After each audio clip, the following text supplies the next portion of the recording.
તો અમરેલીના રાજુલામાં કમોસમી વરસાદનો કહેર જોવા મળી રહ્યો છે। સમઢિયાળા બંધારનું પાણી ફરી વળતા રસ્તાઓ બંધ થયા છે। ડિલિવરી માટે 3 મહિલાઓને જેસીબીથી બહાર કાઢી અને લઈ જવામાં આવી હતી। તો પાણીના પ્રવાહમાંથી બહાર કાઢવા જેસીબીની મદદ લેવાઈ છે। જેસીબીની મદદથી બહાર કાઢીને 108 સુધી પહોંચાડવામાં આવી હતી। તો કમોસમી વરસાદમાં 4 ગર્ભવતી મહિલાઓને હાલાકી ભોગવવાનો વારો આવ્યો હતો। યોગેશ કાનાબાર અમારી સાથે જોડાઈ ગયા છે। યોગેશ, રાજુલામાં ધોધમાર વરસાદ બાદ પાણી ભરાઈ જતા એમ્બ્યુલન્સ સુધી પહોંચવા માટે જેસીબીની મદદ લેવી પડી। જી ભાવિની, રાજુલા તેમજ રાજુલા તાલુકાના ભારે વરસાદથી સમગ્ર વિસ્તારમાં અત્યારની હાલની જે પરિસ્થિતિ છે એ ખૂબ જ નાજુક પરિસ્થિતિ છે।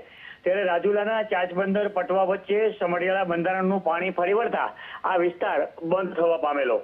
ત્યારે 3 મહિલાના ડિલિવરીના કેસ આવતા 108 પહોંચી શકે તેવી શક્યતાઓ ન હતી।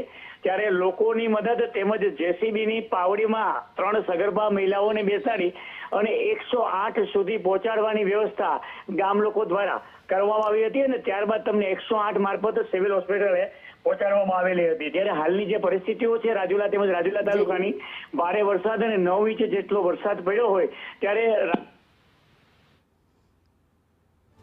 આભાર માહિતી માટે। 9 ઇંચ જેટલો રાજુલામાં વરસાદ વરસ્યો ત્યારબાદ આ દ્રશ્ય તમે જોઈ રહ્યા છો। લોકો હાલાકી ભોગવી રહ્યા છે।